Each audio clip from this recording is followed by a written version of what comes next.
네, 이어서 2023년도에 기출이 되었던 스포츠 지도사 필기시험 스포츠 심리학 과목 16번부터 마지막 20번 문항까지 살펴보는 시간을 갖도록 하겠습니다. 16번입니다. 보기에서 설명하는 용어는 이라고 나와 있네요.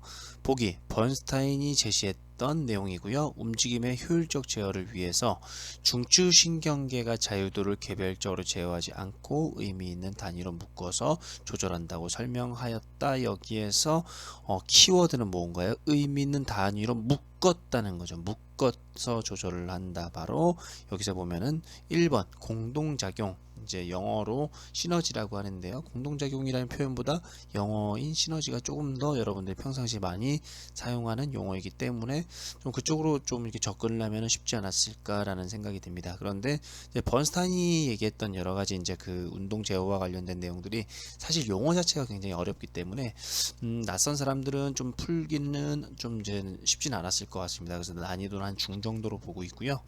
자, 밑에 이제 그 상변이 임계요동 속도 정확성 상세 현상이라고 나와 있는데요.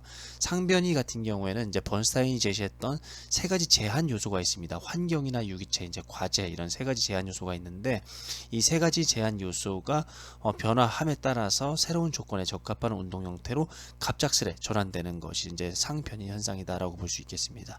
뭐 예를 들어 가지고 우리가 그 뭐 야구 이제 야구를 하고 있는데 타자가 친 공이 땅볼을 오고 있어요. 근데 유격수가 공을 잡아야 되는데 갑자기 돌에 맞고 공이 확 튀었습니다. 원래 생각했던 궤도가 아니라 다른 곳으로 공이 올 때 그걸 순간적으로 움직임을 바꿔서 이것을 이제 그 공을 캐치하는 그런 형태를 이제 상변 현상을 설명하고 있다라고 볼 수가 있겠고요. 다음으로 이제 임계 요동의 개념은 새로운 질서의 탄생이 임박한 분기 지점으로서 시스템의 자기 조직화가 활발히 나타나는 것. 여기서 얘기하는 임계치가 어떻게 생각하면은 그 무언가 운동이 발현되는 이제 그런 그 지점이라고 볼 수가 있겠는데요. 그런 것들이 새롭게 이제 탄생이 되면서 그것이 이제 요동친다라고 보는 그런 관점에서 임계요동이라고 이야기하고 있습니다. 자, 네 번째 이제 속도 정확성 상세 현상 같은 경우에는 속도가 빨라지면 정확성이 느려지고요. 정확성이 이제 높으면 이제 속도가 느려진다라고 해서 서로 이제 그 상쇄하는 그런 관계를 보이고 있다는 것이 바로 속도 정확성 상세 현상이다라고 이해하시면 될 것 같습니다. 자, 해설 보겠습니다. 자, 번스타인은 인간의 운동 행동에 대한 전통적인 연구의 문제점으로서 자유도 문제와 맥락 조건 가변성 문제를 제시하였습니다. 이 중 공동작용 시너지는 일반적으로 두 개 이상의 것이 하나가 되어 독립적으로만 얻을 수 있는 것 이상의 결과를 내는 작용을 의미한다라고 볼 수 있어서 정답은 이제 이 시너지 공동작용의 이제 정답이 될 수가 있겠고요. 뭐 이런 얘기 많이 하죠. 이제 뭐 혼자서 이제 일을 수행하고 있는데 누군가 같이 이제 도와줬어요. 그래서 둘이 같이 합작을 하다 보니까 혼자서 하는 것보다 또는 이제 각각 하는 것보다 더 높은 이제 그 어떤 효율을 보였다라고 하면 이제 시너지 작용이 일어났다라고 이야기하는데요. 그 관점에서 보면 쉬울 것 같습니다. 자, 17번도 자칫 어려워 보이긴 하지만 굉장히 쉬운 문제였습니다. 보기에서 연구 결과를 통해 확인할 수 있는 목표 설정에 관한 설명으로 고른 것은 이라고 나와 있네요. 자, X축 같은 경우에는 이제 사전 검사가 있었고요. 1차, 2차, 3차, 4차, 5차 이런 파지 검사가 이루어지고 있고 Y축 같은 경우에는 사격 점수가 45점, 여기서 이제 20점에서 45점까지 나와 있네요. 사전 검사 이제 이 표부터 이제 해석을 하면은 사전 검사를 수행을 했을 때 이렇게 그 세 가지 집단이 이렇게 모여 있고요. 그 다음에 1차, 2차, 3차, 4차, 5차 하면은 약간 전체적으로 이제 그 우상향의 그래프를 보이고 있는데 집단이 좀 다릅니다. 네모 집단은 지도자에 의해서 일반적인 목표가 설정된 조건이고요. 검은색 동그라미 같은 경우에는 똑같은 이제 지도자긴 한데 일반적인 목표가 아니라 구체적인 목표입니다. 그냥 동그라미 같은 경우에는 또 이제 구체적인 목표는 같은데요. 학습자 스스로 하고 있어요. 그래서 이제 그런 것들이 좀 차이가 있다라고 볼 수 있는데 여기서 이제 그래프상에서 명확하게 드러나는 것은 일반적인 목표가 설정된 조건일 경우에는 오히려 1차 검사보다 이제 2차 파지 검사에서 오히려 이제 기량이 좀 하락하는 걸 볼 수가 있겠고 마찬가지로 3차보다 4차가 좀 하락해서 약간 들쭉날쭉하다는 좀 느낌을 받고 있죠. 그런 그 그래프를 보이고 있고 반면에 이제 구체적인 목표가 설정된 조건이 이 두 집단, 이 검은색 돌, 흰색 돌과 같은 이 집단은 우상향의 그래프를 보이고 있어서 요거만 봐도 일반적인 목표보다는 구체적인 목표를 설정한 조건이 조금 더 파지 검사에서 높은 점수를 보였다라고 볼 수가 있겠죠. 자, 이렇게 해서 이제 그래프를 해석하고 나면은 이제 보기에서 이제 맞는 말인가 틀린 말인가를 여러분들 고르시기만 하면 되는 문제입니다.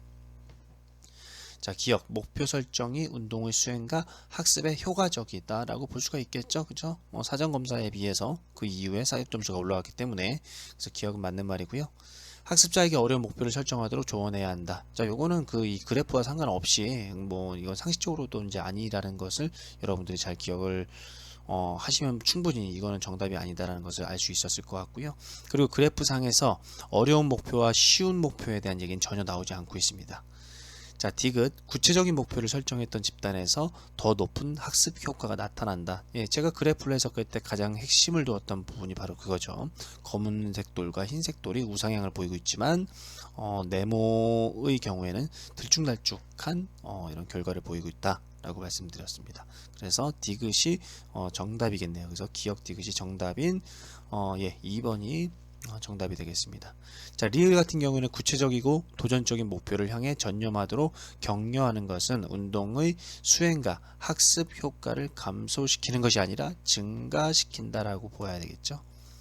자, 니은, 학습자에게 너무 어렵거나 쉬운 목표보다는 도전적이지만 실현 가능한 목표를 설정해야 되겠고요.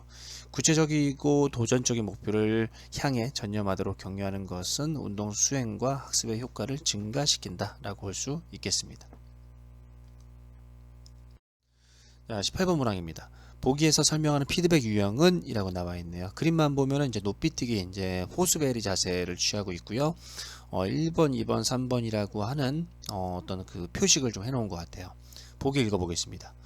높이뛰기 도약 스텝 기술을 연습하게 한 후에는 지도자는 학습자의 정확한 도약 기술 습득을 위해 각 발의 스텝 번호를 바닥에 표시해 주었다. 이것은 무엇일까요? 라는 문제인데요. 1번 내적 피드백, 2번 부적 피드백, 3번 보강 피드백, 4번 부적합 피드백인데 이건 굉장히 쉬운 문제였죠. 그래서 1번, 2번, 3번이라고 하는 표식을 바닥에 붙여줌으로써 이제 이 선수가 나중에 이제 그 표식을 한 것을 밟고 도약하는 것이라고 볼 수 있기 때문에 정답은 3번 보강 피드백이다 라고 볼 수가 있겠습니다. 자, 보강 피드백은 학습자가 수행하면서 스스로 감지하여 받아들일 수 있는 자연스러운 정보가 아니라 교사나 코치 동료들에 의해서 제공되거나 영상 매체 등을 통해 외부로부터 제공되는 정보를 의미하는 것으로서 감각 피드백 정보에 보충적으로 사용이 된다 라고 볼 수가 있겠습니다. 높이뛰기 경기를 할 때 스텝을 밟을 곳을 미리 표기하는 것은 바로 보강 피드백에 해당이 될 수 있겠죠. 자, 1번 내적 피드백 같은 경우는 뭐예요? 누군가 얘기해 주는 게 아니라 그건 이제 외적 피드백이고요. 내 스스로 내 동작에 대해서 평가를 하는 것이 내적 피드백이라고 이야기할 수 있겠고, 부적 피드백은 뭐예요? 이렇게 그 좋지 않은 이제 운동 수행에 대해서 이제 이야기하는 것, 부적 피드백입니다. 그리고 부적합 피드백은 피드백 자체가 이제 적합하지 않았다라고 보는 이제 관점이 바로 이제 부적합 피드백입니다. 그래서 그림에서 나와 있는 것은 바로 보강 피드백 3번이 정답이다라고 여러분들이 잘 이해하시면 좋을 것 같습니다. 자, 19번 문항 풀겠습니다. 보기는 칙센트 미아이가 주장한 몰입의 개념입니다. 기억, 니은, 디귿, 리을에 들어갈 개념이 바르게 연결된 것은 이라고 나와 있네요. 기억과 니은이 균형을 이루는 상황에서 운동 수행에 완벽히 집중하는 것을 몰입이라고 한다. 니은이 높고 기억이 낮으면 디귿을 느낀다. 니은이 낮고 기억이 높으면 리을을 느낀다. 사실 이런 문제들은 좋은 문제는 아닙니다. 그러니까 이게 굉장히 그 학습자들로 하여금 혼돈을 줄 수 있는 여지들이 굉장히 여기저기 산재해 있기 때문에 이런 문제는 뭐 이렇게 썩 좋은 문제는 아니라고 생각이 되는데 일단 출제가 되었으니 한번 풀어보도록 하겠습니다. 일단은 그 첫 번째 단서 가지고는 정답을 찾을 수는 없겠죠. 기억과 니은이 모두 이제 기술과 도전을 이야기하고 있기 때문에 찾을 수가 없겠고요. 이제 그 두 번째 이제 니은이 높고 기억이 낮으면 뭐 디귿을 느낀다. 그리고 다 세 번째는 니은이 낮고 기억이 높으면 리을을 느낀다라고 되어 있는데요. 이제 도전이 높고 이제 도전을 하려고 하는 어떤 자세가 높은데 기술 수준이 좀 낮게 되면은 불안을 느낄 수가 있겠죠. 도전을 하고 싶은데 기술이 낮아요. 그러면은 불안을 느낄 수가 있겠고요. 반면에 도전은 별로 이렇게 하고 싶은 생각은 없는데 기술 수준 자체는 굉장히 높아요. 그러면은 좀 이완을 느낄 수 있겠다라고 해서 이제 어떤 그 몰입 상황에서 나타나는 불안과 이완을 좀 이렇게 연계시켜서 문제를 출제한 것 같습니다. 그래서 정답은 1번인데요. 썩 좋은 문제는 아니었다라고 평가를 하고 싶습니다. 자, 몰입은 주위의 모든 잡념, 방해물을 차단하고 어느 한 곳에 자신의 모든 정신을 집중하는 것을 의미합니다. 스포츠 상황에서 몰입은 기술과 도전이 균형을 이루는 상황에서 운동 수행에 완벽히 집중하는 것을 이야기한다. 그래서 사실 이런 문제들은 뭐 맞추는데 크게 어려움은 없었겠지만 틀려도 사실 무방한 그런 문제라고 저는 생각을 합니다. 자, 넘어가도록 하겠습니다.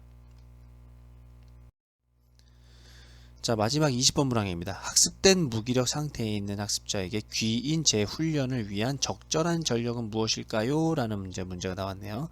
1번 실패의 원인을 외적 요인에서 찾게 한다. 2번 능력의 부족을 긍정적으로 받아들이게 한다. 3번 운이 따라준다면 다음에 성공할 수 있다고 지도한다. 4번 실패의 원인을 노력 부족이나 전략의 미흡으로 받아들이게 한다. 예, 귀인 재훈련을 하기 위해서는 4번이죠. 나머지 부분들은 내가 어찌할 수 있는 부분들이 아니에요. 그 귀인 자체가. 근데 4번은 뭐예요? 노력 부족이나 전략의 미흡이라고 하면은 내가 노력을 좀 더 하면 되고요. 전략을 더 효과적으로 잘 짜면 되겠죠. 그래서 정답은 4번이 되겠습니다. 자, 보기 보겠습니다. 귀인의 재훈련을 귀인을 적절하게 수정한다거나 재훈련한다는 것은 인지적, 정서적, 행동적인 손해를 야기할 수 있는 실패에 대한 부적절한 귀인을 변화시켜 보다 긍정적이고 미래지향적인 사고로 이끄는 적절한 귀인 패턴을 발전시키는 것입니다. 그렇기 때문에 이게 정답이 될 수가 있겠죠. 1, 2, 3번 같은 경우에는 내가 어찌할 수 있는 부분이 아니에요. 때문에 학습된 무기력 상태에 있는 학습자에게 실패의 원인을 노력 부족이나 전략의 미흡으로 받아들이게 해서 이제 앞으로 이제 성공할 수 있는 가능성 자체를 제시해야 되는데 1번은 뭐예요? 외적 요인. 다른 애들이 너무 잘했어. 날씨가 안 좋았어. 이런 것들이 된다 보면은 뭐 다른 때 뭐 다른 친구들이 다른 경쟁자가 실력이 좋았어. 또 날씨가 안 좋으면 또 결과 안 좋겠죠. 능력의 부족을 긍정적으로 받아들이면 안 되겠죠. 능력의 부족은 계속 연습해서 보완하도록 해야 되겠고 운이 따라준다면 다음에 성공할 수 있는 게 아니라 노력이 따라준다면 다음에 성공할 수 있도록 해야 귀인 재훈련으로서 적절한 전력이다 라고 볼 수가 있겠습니다. 정답은 4번입니다. 자, 이렇게 해서 2023년도에 기출이 되었던 스포츠 심리학 문제를 모두 살펴보았습니다. 자, 스포츠 심리학도 마찬가지로 제가 생각할 때는 난이도 상급 정도 되는 이제 문제가 한 5문제 정도 있었던 것 같아요. 그 5문제를 모두 틀린다고 해도 74점이죠. 우리가 생각했던 항상 그 기준으로 삼고 있는 이제 합격 커트라인인 60점보다 이제 10점 높은 70점 맞기, 그죠? 그런 것들이 중요한데 그런 5문제 제외하고 나머지 이제 난이도 하나, 난이도 중간 정도의 이런 문제들은 여러분들이 틀리지 않고 잘 맞출 수 있어야 되겠습니다. 자, 이렇게 해서 이제 이번 시간 마무리하도록 하고요. 다음 영상에서는 이제 한국체육사 기출문제 1번부터 20번 문항까지 살펴보는 시간을 갖도록 하겠습니다. 자, 오랜 시간 동안 고생하셨습니다.